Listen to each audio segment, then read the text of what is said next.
Every parent loves to see their child happy, as their playful, rambunctious self.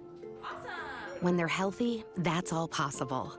With appointments available at Seattle Children's, your child can get the compassionate care you expect when they need it. So if your child needs specialty care, make an appointment today, because safe, timely care can make all the difference. Hope, care, cure. Seattle Children's.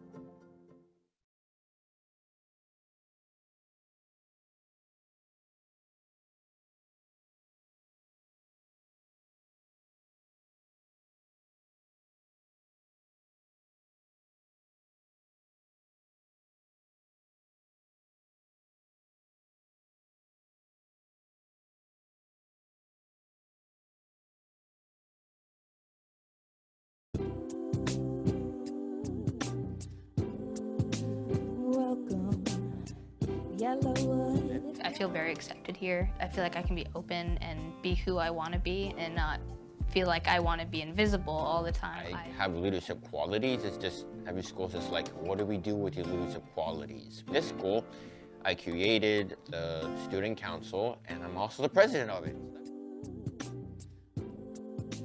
Welcome.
Every parent loves to see their child happy, as their playful, rambunctious self.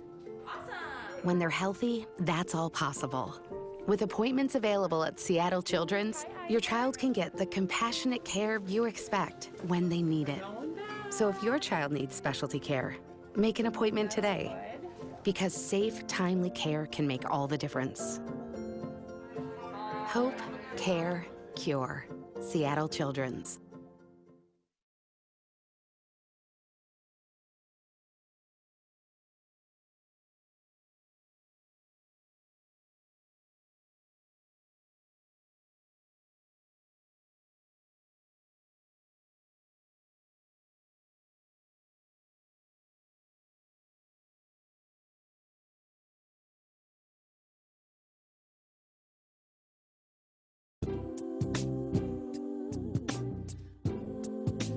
Welcome, Yellowwood. I feel very accepted here. I feel like I can be open and be who I want to be and not feel like I want to be invisible all the time. I have leadership qualities. It's just every school's just like, what do we do with your leadership qualities? This school, I created the student council, and I'm also the president of it.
Every parent loves to see their child happy as their playful, rambunctious self. When they're healthy, that's all possible. With appointments available at Seattle Children's, your child can get the compassionate care you expect when they need it. So if your child needs specialty care, make an appointment today, because safe, timely care can make all the difference. Hope, care, cure. Seattle Children's.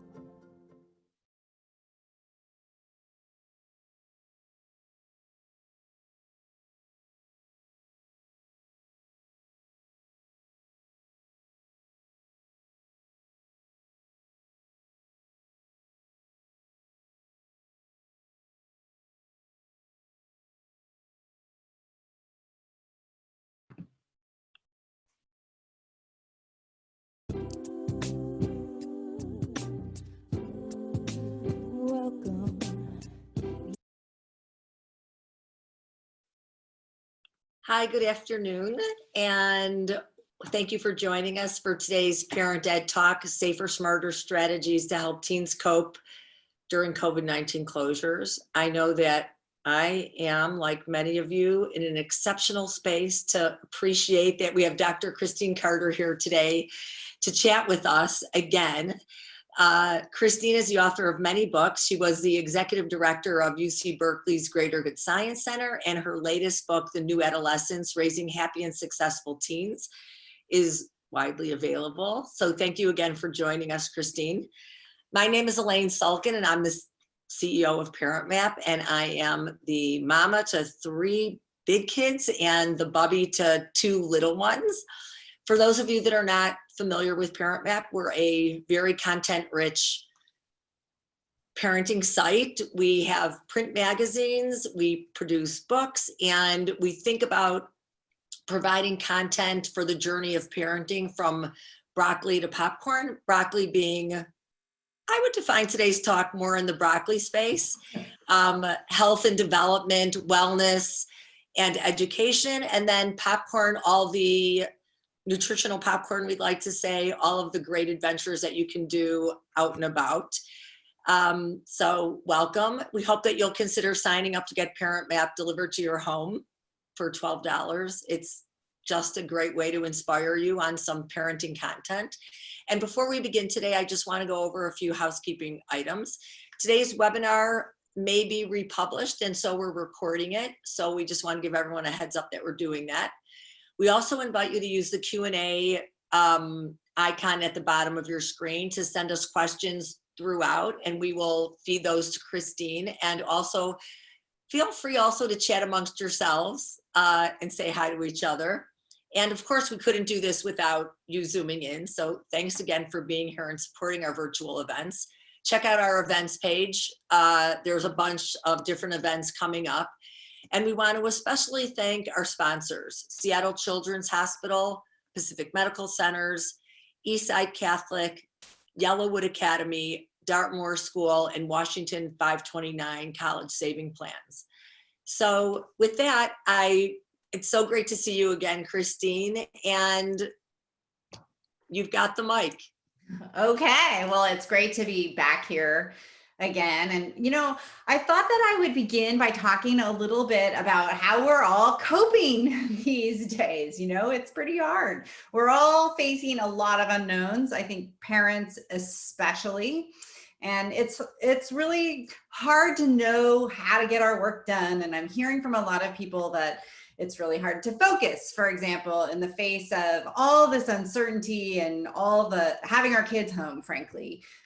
There's no question that we are facing more stressors than is normal, of course, and that those stressors are really big existential threats about the future of our earth and our government and our civil rights, and a lot of things that can really feel outside of our control and outside of our teens' control. I think the fires here in California, I'm in California, are making all the stress feel pretty biblical at this moment.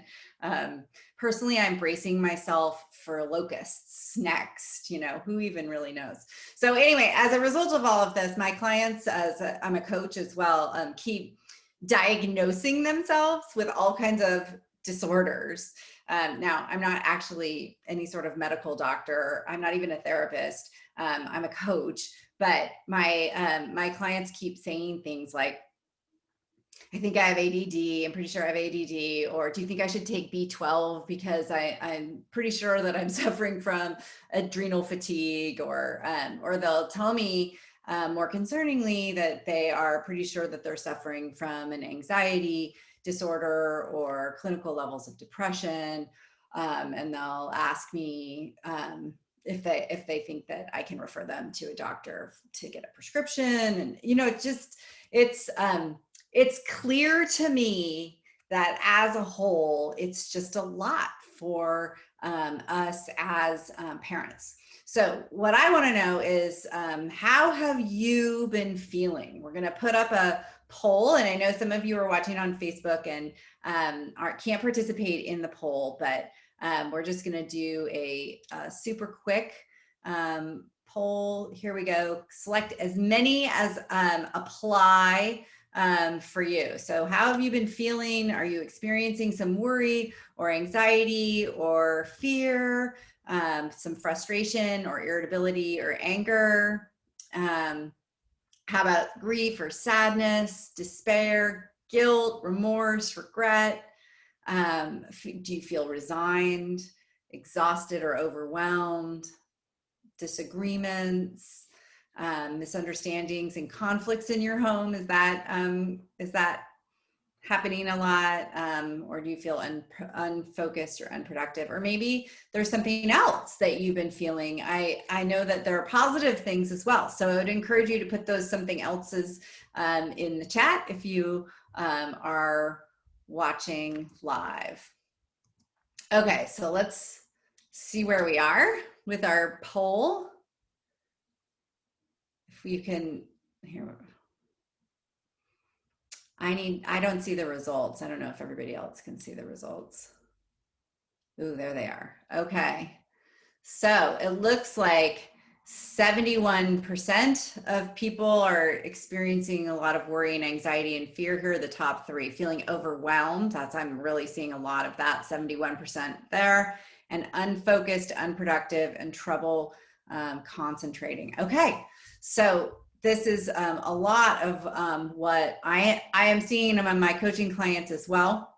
And here, here's the thing about all of this. It is very normal and understandable that we're struggling right now. It's appropriate to feel these things, to feel sad right now, because we've suffered from a lot of losses, and it's normal to feel stressed and anxious and overwhelmed in the face of so much uncertainty. It feels so big that we think it's a disorder, but all of these really challenging and unpleasant emotions that we feel are appropriate given all that we as a society are going through. They're actually, in many ways, a sign of mental health.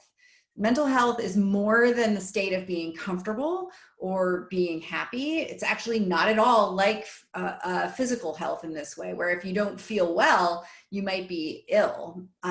Mental health is predicated on our ability to experience a full range of emotions, including experiencing and expressing challenging emotions when they're appropriate. So this means that we feel grief in the face of loss. And we know that grief involves not just sadness, but also anger and denial and all kinds of emotions. And fear is really important when we're in imminent danger, because it will cause us to flee a dangerous situation. And we feel really anxious when we are facing uncertainty. So I'm really happy to be here today so that we can talk through some ways that we can better deal with all of this uncertainty. So the first thing to know that in all of this, and to explain to your kids and your teenagers, is that living with so much uncertainty is hard for us as human beings. We crave information about the future in the same way that we crave food and sex and other primary rewards. Our brains perceive ambiguity as a threat, and they try to protect us by diminishing our ability to focus on anything other than creating certainty.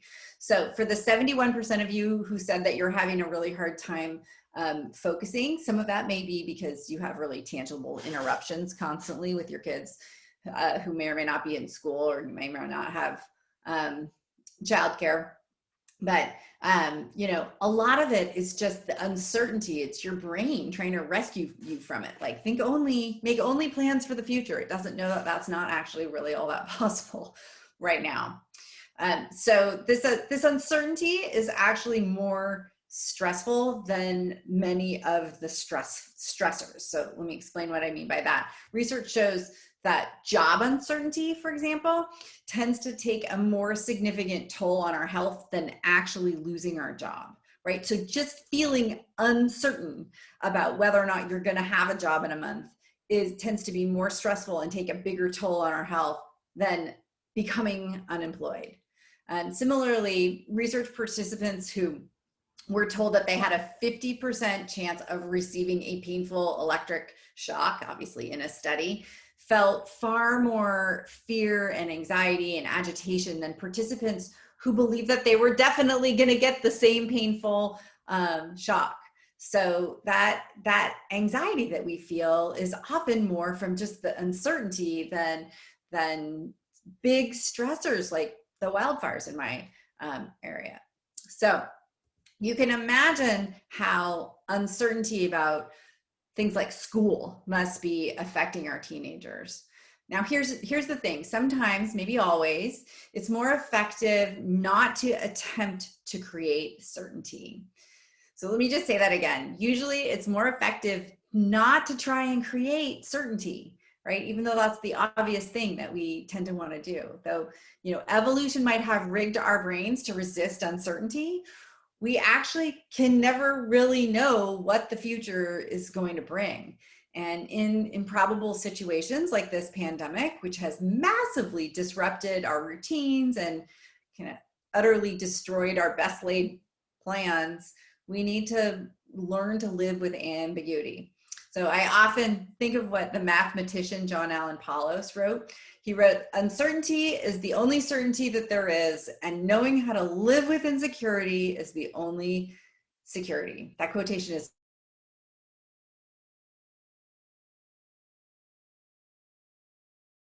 one of the most important things that they could possibly learn right now. Okay, so how can we best cope when everything feels super out of control? I'm going to give you 3 tips today that I hope will really help you bring some peace into your life in dealing with all this uncertainty. And then we're going to get to questions that you sent in ahead of time, and also take some live questions from the Q&A. All right, tip number 1 of the 3 for dealing with uncertainty. The first one is don't resist.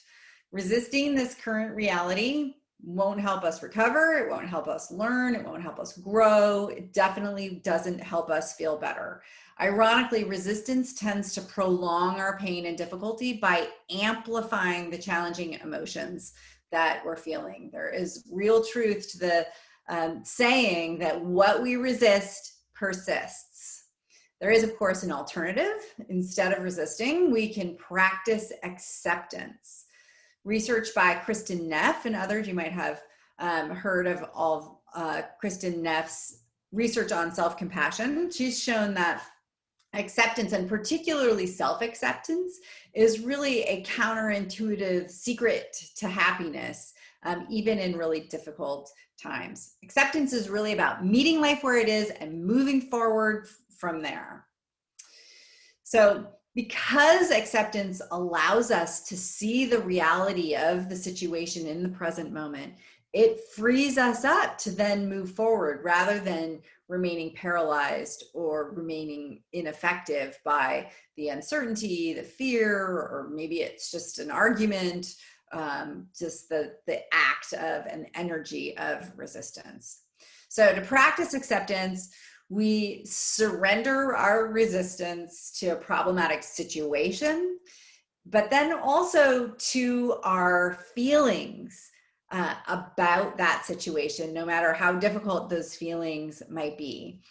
So for example, I know a lot of teenagers right now are very frustrated with their school situations. I don't know if we said this in the introduction, but I've got 4 teenagers, 2 high schoolers and 2 college students, and I'm seeing a lot of frustration in my household. And if this is true for you or for your kids, instead of criticizing or blaming the school systems, which are 2 tactics of resistance, we can calmly accept the situation as it is right now, right? That doesn't mean that we're accepting it as it is right now forever in the future. That's resignation. It doesn't mean that you won't feel frustrated anymore or disappointed or saddened by the state of things. A huge part of acceptance is accepting how we feel about difficult circumstances and maybe even difficult people, right? Difficulty in general in our lives.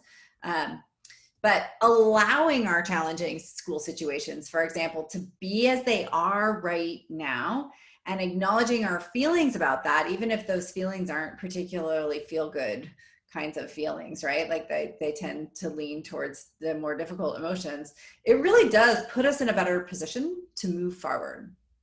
So I'm going to say it again. Acceptance is not the same as resignation. Accepting a situation does not mean that it will never get better, right? We don't accept that things will stay the same forever. We only accept whatever is actually happening in the moment. We can work to help optimize while at the same time allowing the reality that right now the situation is complicated, right? Maybe it will get better, maybe it won't. Practicing acceptance in the face of difficulty is super hard, for one, but it's also the most effective way to move forward. So my first tip is to stop resisting the reality that we're living through very difficult times right now, and also to accept how we're feeling about it all. All right, tip number 2, invest in yourself right now. The best resource that you have right now for parenting healthy and happy teenagers and for surviving 2020 or making a contribution to the world is you. When that resource is depleted, your most valuable asset is really damaged. And we human beings don't do well when we defer maintenance on ourselves. So in other words, when we underinvest in our bodies or our minds or our spirits, we destroy our most essential tools for leading our best lives. One of the most important ways that we can invest in ourselves is to find really healthy comfort items for ourselves. You may have noticed that you've been drinking more, for example. If you've noticed that, the data is now showing like really massive increases in drinking. So you're not alone there. Maybe you're spending more time on social media or other tempting things. You know, when we feel uncertain or insecure or stressed, our brain tries to rescue us in this very unhelpful way. It activates our dopamine systems, which encourages us to seek rewards, of course, right? Which our brain is thinking, well, that will be really comforting for us. And in fact it is, but it just kind of makes temptations more tempting. So it's your brain pushing you towards a comfort item, like an extra glass of wine instead of a reasonable bedtime, or the entire pan of brownies, or a little extra something in your Amazon cart. But instead of turning to social media or junk food or booze or whatever to soothe your rattled nerves, we humans do much better when we preemptively comfort ourselves. So I recommend that you make a list, if you haven't already, of really healthy ways to comfort yourself. Things that are both healthy over the long term, right, and comforting in the moment. So can you mask up and go for a hike with a neighbor, or schedule a call with a friend, or just spend a few minutes reflecting on what you feel grateful for, or let yourself take a little nap, or maybe you could seek out a hug or watch a funny YouTube video, although that can be a little bit of a rabbit hole, at least for me or in my household. You know, all of these things can seem kind of luxurious in the moment when we're having a hard time. You know, people are like, oh yeah, nice of you to say, like, you take a little nap or whatever. I just don't have that open to me. But I want you to remember that this is not luxury. This is survival, right? These are the things that enable us to be the people that we want to be. Okay, tip number 3. Don't believe everything you think. Perhaps the most essential stress reduction tactic that anyone has ever taught me is to not believe everything that I think. In uncertain times, it's particularly important, I think, not to believe thoughts that argue for the worst case scenario. It can be really helpful for us to consider worst case scenarios so that we can weigh risks and actively prevent disaster. But when we believe these stressful thoughts, we tend to react emotionally as though the worst case is already happening in real life rather than just in our heads. So we grieve for things that we haven't actually lost and react to events that are not actually happening. This makes us feel threatened and afraid and unsafe. And, when we're just simply alone with our thoughts. This is called a negativity bias. You might have heard that term before. It can also really set us up for failure. Expectations can become a self-fulfilling prophecy. When we expect the worst, we often feel too afraid or too closed-minded to seize opportunities or respond to challenges with creativity and grit. So instead of buying into every stressful thought, we can imagine the best possible scenario. We can find silver linings to replace our ruminations. This counters our natural tendency to overestimate risks and negative consequences. The other thing that we can do instead of thinking about the unknown future so much is to pay attention to what is actually happening in the present moment. The opposite of uncertainty is not certainty, it's presence. So instead of imagining an unknown and scary future, we can bring our attention to our breath. And from there, we can check in with ourselves, right? So maybe every time you wash your hands, we can ask ourselves, how are you doing right now? Self, right? Like to just have a little moment to notice what emotions that you're feeling and where in your body you're feeling those emotions. Just a little check-in like that can make a huge difference. You just want to bring curiosity and acceptance to your actual experience. This is a great way of practicing my first tip, which was to stop resisting, right? To just bring that curiosity to what it is that you're feeling. You don't need to judge it. Even when it feels like everything is out of our control, we can still control what we pay attention to. We can turn off our alerts to keep the news or social media from hijacking our awareness. We can drop our ruminations and negative fantasies by attending to what's actually happening in our inner world right now, here in the present. Attending to what is happening within us at any given moment can keep a crappy external reality from determining our inner truth. And it can really allow us to cultivate calm and open-mindedness and a non-reactivity. Okay, so let's recap. Instead of trying to create more certainty where there is none, it works better to, number one, practice acceptance, both of the current reality, like that it's, maybe that it's too smoky to go outside right now, and also how we feel about that reality. So I feel frustrated and cooped up by it. Number two, invest in ourselves. And right now we really need to choose healthy comfort items. And number three, don't believe everything we think. Okay, so that's what I've got for you as some opening content. And now I'm gonna turn it over to Elaine, and she's going to ask me some questions that you've sent in ahead of time. Fantastic, thank you. I really feel like there's something extraordinary that we're hearing you today. I feel like this is a day when many people just needed this wisdom. There's a couple people that are asking specifically, if you would, before we get into the questions, would you just repeat your quote about uncertainty? Yes, the Paul Allen, I can actually put it in probably in the chat somewhere. So Paul Allen Paulos wrote that uncertainty is the only certainty that there is, and knowing how to live with insecurity is the only security. But I just read it right now. I don't know if I got it right the first time, but we can put it in the follow-up or whatever. Right. Thank you for that.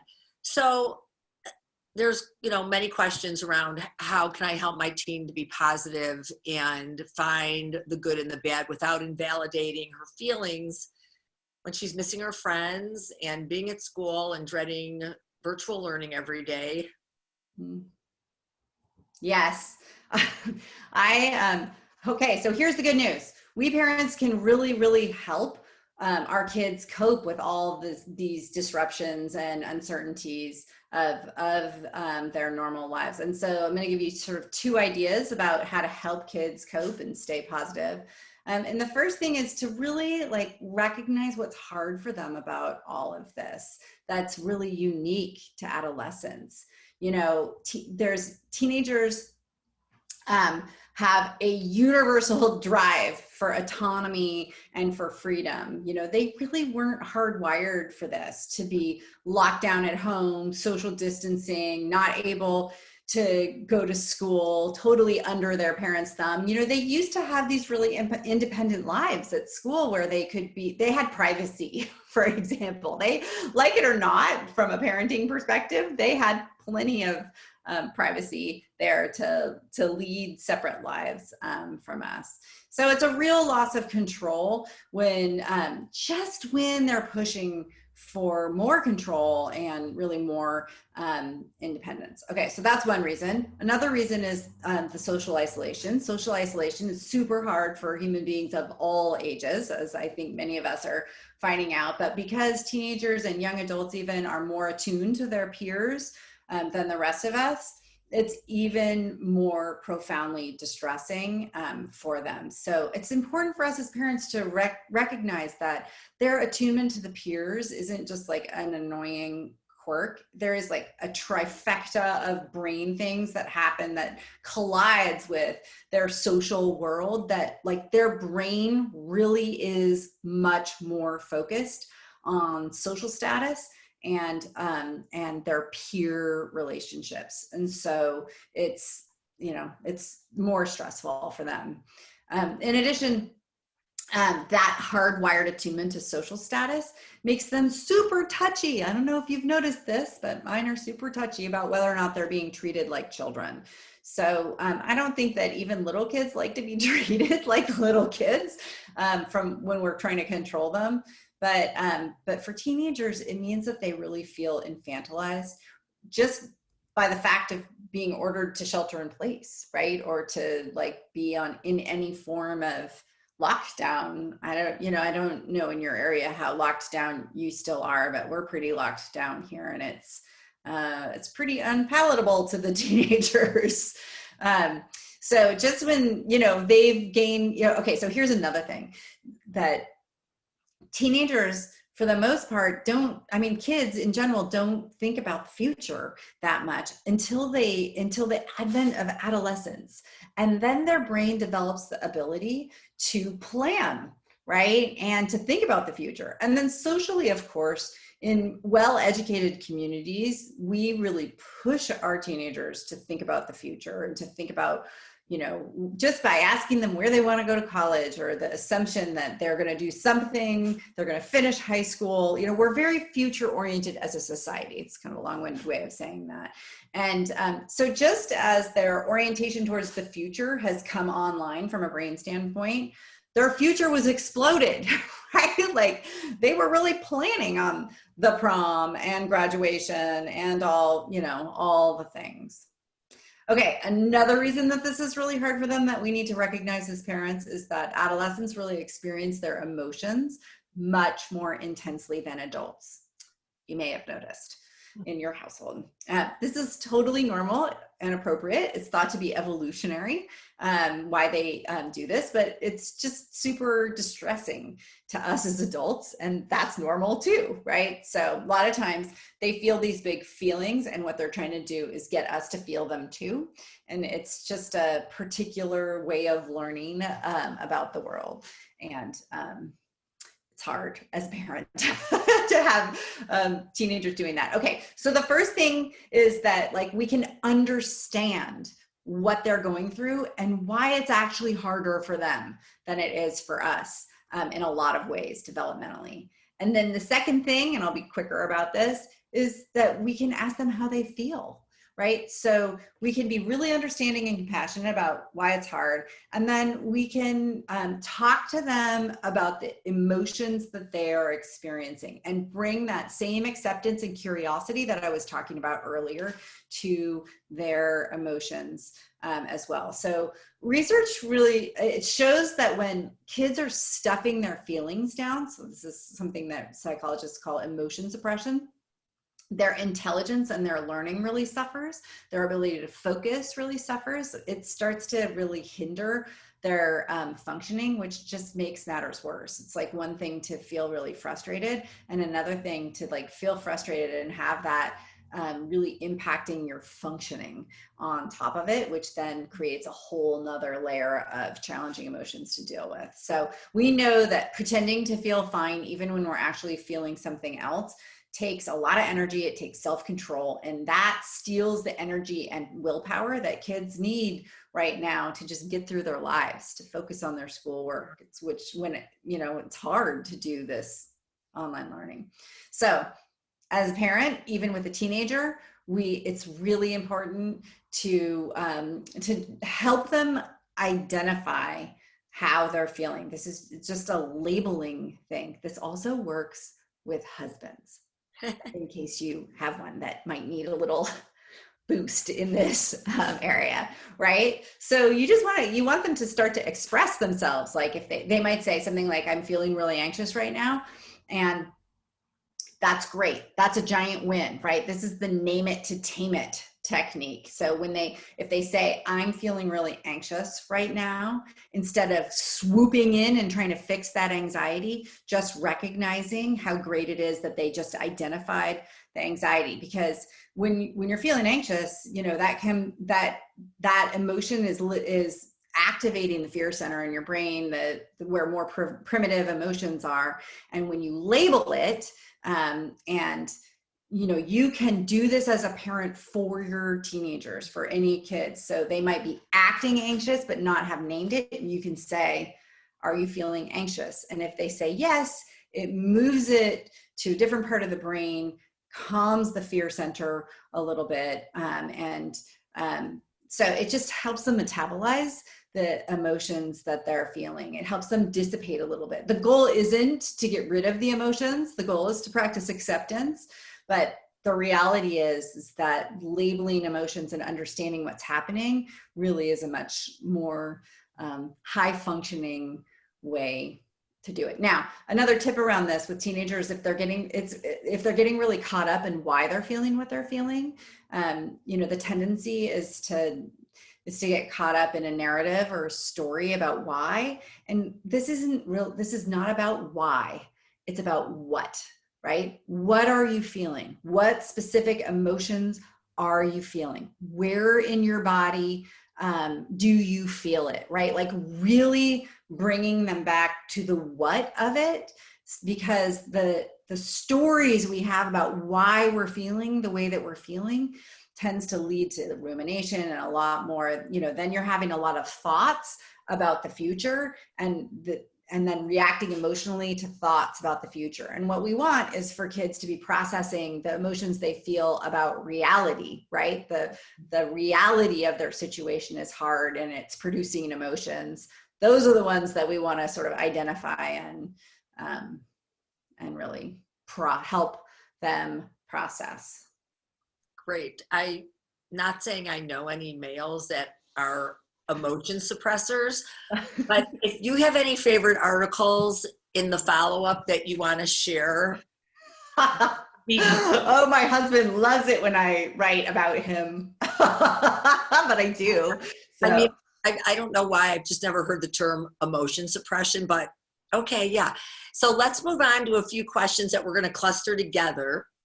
How can a parent help a student who is unmotivated or unenthused while learning online? And similarly, for teenagers who say they don't care, how can they be engaged? How can, my son avoids everything slightly uncomfortable and still stay connected? And how can parents help fill the void of peer support and engagement? There's a bunch of questions around, our families clustered, other kids are going out, in these times. So that's yeah. a bundle. Okay. So I was hearing a bunch of questions about motivation first, and then we'll talk about the sort of clustering. And I mean, there's a few things here. I think that you're not alone if you're if you have a kid who's unmotivated in this new learning environment, or just seems kind of disengaged relative to their normal how they normally used to be. And you know what? Your kid might have always been a little bit unmotivated. So and it's just worsened. So unfortunately, of course, we can't just encourage engagement in kids like when they're just not engaged, right? Trying to control other people, teenagers included, is frequently futile and is usually quite counterproductive. What we know, though, there are things that we can do. Healthy, self-disciplined, motivated teenagers have a really strong sense of control over their lives.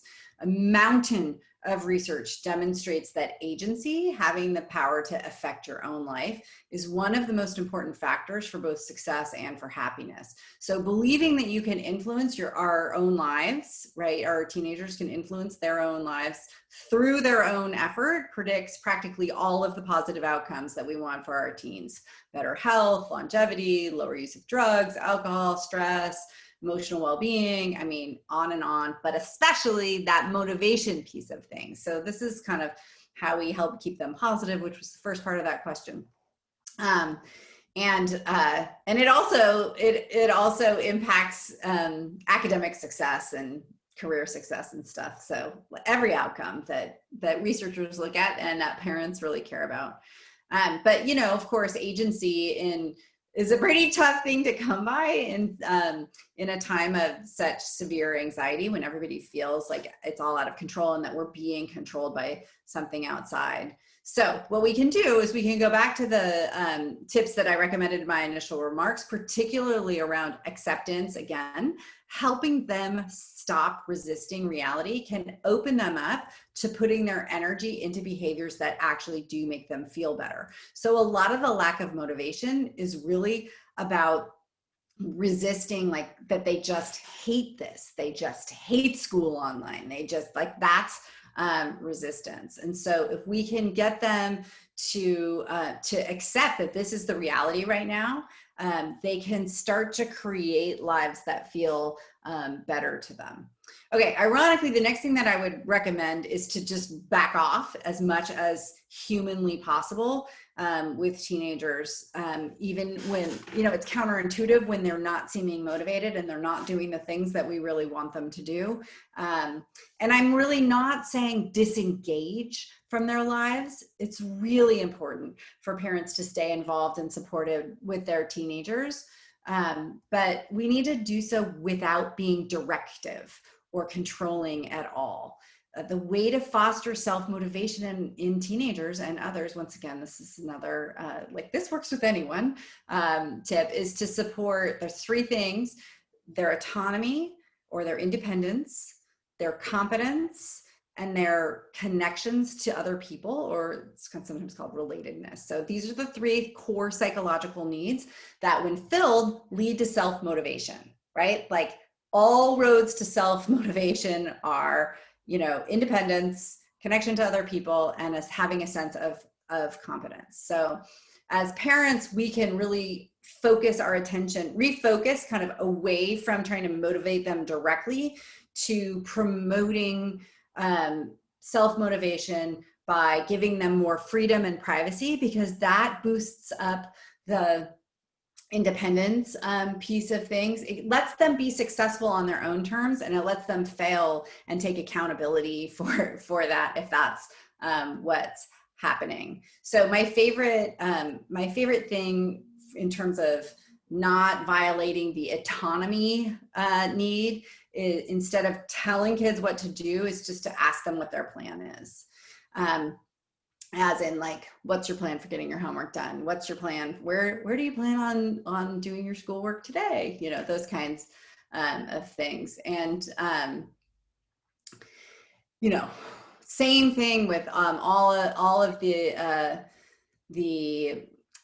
things related to COVID, right? Like, what's your plan for seeing your friends this weekend in a safe manner, right? Instead of telling them what to do. So that, like, really puts them in touch with their own motivations. You know, a lot of times kids just simply need to make a plan. They seem unmotivated, but they're just not quite, you know, planning in the way that adults do, especially kids who are used to being nagged, right? They know that their parents are eventually going to make the plan for them. And so just knowing, like, that a lack of motivation right now, it seems pretty normal to them, and anything that we can do to support their independence, their sense that they've got this thing, their confidence, can really help. Well, this is a perfect segue to the next question, which is, and a couple of these came in during your talk. Can you please give me opinion on providing a schedule for my teens?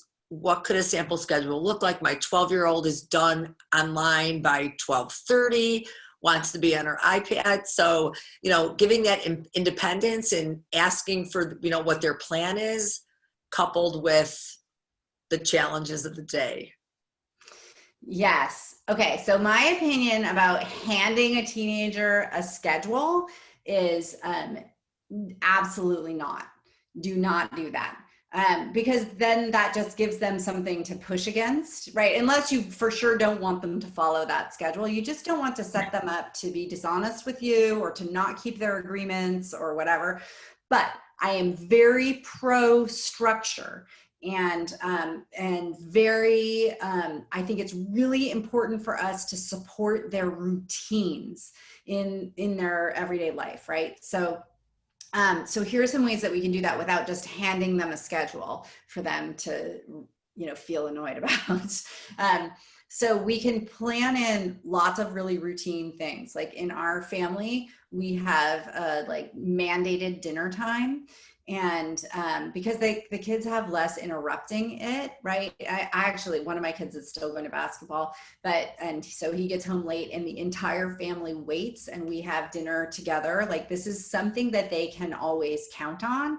And even though they might resist it a little bit, like they actually don't. They're not resisting it. Like, I think they're at other times in their lives they might have, but so we can provide that as a reliable kind of a routine. We can ask them what routines they would like help with, and let's provide that in the follow-up, because I have I actually just gave a TED talk about getting into routines, and there are definitely some ways that we can help them with that.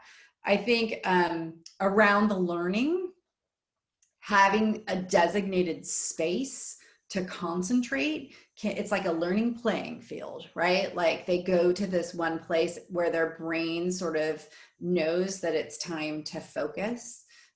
Those are the types of structures. I'm really big on structure. I'm just not big on control. And there's a fine line there. Great. Maybe the $1 million question, given that teens are relying on screens for school and their social life, how do we put limits? And so I have really shifted a lot in the last 6 months on all of this. So no, all screens aren't the same, right? We know that all screens aren't the same. We also, like, you know, online learning is not the same as TikTok. You know, and all social media is not the same either, right? When they're posting TikTok videos of themselves doing a sexy little dance, that is very different than Snapchatting with a friend, having a private Snapchat with a friend. So it's understanding like this is where they're spending all of their all their time. And so first of all, one way that I have changed my opinion about all of this is I say, if you've got a kid who's getting their homework done, is getting plenty of sleep, seems, reasonably happy in, and is like feeling their heart emotion, like they're emotionally okay, right? It's normal for it to be a roller coaster, especially right now, right? So they don't have to be happy all the time, but they're like getting themselves out of bed in the morning. They're not too withdrawn. Like there's no big red flags. Just back off completely altogether. They're managing it themselves. That said, we still don't let like even our 18-year-olds charge their phones in their rooms, right? Like we provide sort of basic structures once again, like, and we're not like on them all the time. They're in the habit of this now, but like it's good sleep hygiene to not have something right by your face, right? But for the most part, we just let them do their thing with it now. We don't try and monitor it. Now, I might have gotten lax on this because my kids are older now, but I also feel like there's so much that's so hard. It's too hard as a parent to be like, okay, your 2 hours are up, and then to argue with them about that. Now, if they're struggling with something related to social media or whatever, all bets are off, right? Then you want to be more involved in it.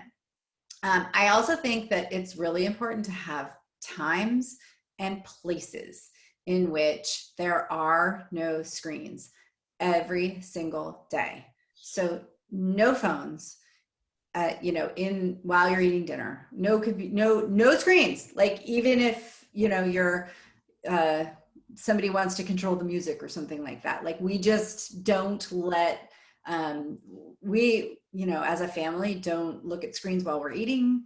And the bathroom, they're not supposed to take the phones into the bathroom. Like these are good habits that we get into bad habits. Like suddenly you feel like you can't go to the bathroom without your phone. Like that's 5 years ago, we would have thought that was disgusting and weird. And now it's like normal, right? So we talk about these things and we try and carve out time and space. So the primary one for us, because our kids are older, is just the meals and also the car. If we're all together in the car, our kids are expected to have their phones off, have them in the trunk. They often won't even bring them anymore because they know it's futile. That's great. I would say that good screen time with your older kids would be to go watch Social Dilemma together. Yes. Oh, it actually was my daughter who's home, a college student who's home right now. She watched it, insisted we watch it, wanted to watch it together with us, right? Like that's a total game changer. But I actually think that like another fun routine right now, because kids aren't seeing their friends as much, is to try and get them out of their rooms. That they're like watching TV and movies on their devices in their bedrooms. And so like I'm like rewatching shows that my kids think are so totally funny, even though it's like not my first choice of things to watch. That's okay because we're doing it together. So they come in and they're like drawing because they've already seen the series 100 times, but they're like next to me on the couch. Yeah. And so that's good screen time. That's an improvement. Kind of priceless. Yes. As I've said, who would believe that I've watched Revenge with my 18-year-old twice? Takes a lot of hours. Okay. Can you address the conflicting demands of teens demanding to be with their friends and the desire to keep both them and other family members safe? That is an ongoing Uber challenge. It is an ongoing Uber challenge, and it's made harder because we're not being given tons of guidance. Like I still feel like we're really struggling. Like this last weekend, one of my kids was like, okay, is it safe to say that the virus isn't spread through surfaces? And I was like, I don't know. I think it is. Like we're still disinfecting everything, right? You know what I mean? Like this is hard. The way that I personally am managing it, and so I'm not saying that this is the right way. I'm just saying this is how I've thought a lot about it, and this is what we're doing. We are really involving the kids in the research, right? Like I was like, okay, I think I've identified a case two cases in New Zealand where their contact tracing is really good that came from an elevator button. Find out if that's true or if that's just like an urban myth, right? And so they're really involved in trying to understand what's dangerous. My husband is 62, so it's a little bit different for my kid, and my kids understand that like they could get it and kind of be fine. And one of my kids actually has had it, the one who was at college and came back. But they know that you know they don't want to kill their dad, right? Like and we spend a lot of time with my parents as well, and so we do everything outside. But anyway, so the way that we've done it is like they have to see their friends, and so we are utilizing testing in our area. We're not letting it make us like overconfident. There's still like each kid has formed a bubble with one other kid. They're able to get together outside with masks, but not drive with other kids. No gatherings larger than 6. I know that that's like small for teenagers and smaller than the guidelines in our area, but our kids just said, you know what, when there's more than 6 people, it just kind of gets out of control, right? Like we can't, like suddenly somebody takes their mask off and there's too many people in and out using the restroom or whatever. So I don't know what's going to happen when we had one rainy weekend and Don't talk to us Seattleites. I know. It's like, I think that we're headed for more difficulty. And I think to the extent that we can involve our teenagers in problem solving, right? Like you have to see your friends. Yeah. Like at least one of them, right? Like you have to spend time with them. Maybe it's on Zoom, maybe it's outside. Like, how are we going to do this? Yeah. You know? So I'm going to probably propose this last question, and then a couple people have asked if you would repeat the 3 core psychological. I think I've got them. Acceptance, invest in yourself. No. Oh, wait, the core psychological needs or my tips for dealing with it's uncertainty? the 3 core psychological needs. So you close with that, and let me just propose this other question, and you can then close with that again. So what can we do to help highly capable teens? Their brains are always super busy, and there's worry, fear, frustration about learning remotely. I mean, I think the question is probably appropriate across the whole swath. Yes. Yeah. Okay. So self-motivation, the 3 core psychological needs are independence or autonomy. That's one. Competence, like feeling like you got this thing, and relatedness or connection, just social connections to other people. So to the extent, if you're trying to motivate a kid, that competent or the connection piece I didn't really talk about. If you're trying to help them tap into their sense of self-motivation, you don't want to threaten a relationship. Like if you don't finish the schoolwork or whatever, I'm not going to take you to X, Y, and Z or whatever. You don't want to threaten the relationship. You want to enhance it. Right. Okay. And then how do we help highly capable teens? How do we help them all? Okay. So here's the thing. I mean, everything I've been talking about, I would go for highly capable teens as well. And all the things that they're feeling and all the, disappointments and everything. And we should follow up with, I have specific things I've written about this, but the thing that I haven't said that I want to say is probably the most important thing that we can do for all of our kids, no matter their age, is really take care of ourselves first, right? That we are it's so much easier to fixate on their grief and their problems, and because they're so dramatic, and because it's just easier for us to focus on somebody else's problems rather than our own. And it's just not, it's not effective. It's not the right message. to send them, right? Like that they're going to handle the situation the way that we handle it. If we're reaching out to our friends over Zoom and over the phone to stay connected, they're going to reach out to their friends. If we're getting enough sleep, they're going to see that and they're going to rest, because this whole life is exhausting right now, right? If we are having an extra glass of wine, they're going to look to substances to numb their feelings. It's just, we know that they tend to do what we do, not what we tell them to do. So process your own emotions, understand how it is that you're feeling, and find those healthy comfort items. Christine, I know I speak on behalf of everyone who's listening. I wish there were, thousands of people that are listening to this, because we're all really in need of your wisdom and coaching. So thank you very, very much. And I just want to remind everyone who's on that on October 22nd, we have Wellness Matters Back to Basics with Pacific Medical Centers. And we are also hosting a free virtual resource event called Every Child, focusing on atypical learners, and a resource fair on October 27th. So with that, I hope you're in sunshine. Seattle has some sunshine breaking through this afternoon. And again, just thank you so much for joining us. It's my pleasure. Thank you so much for having me.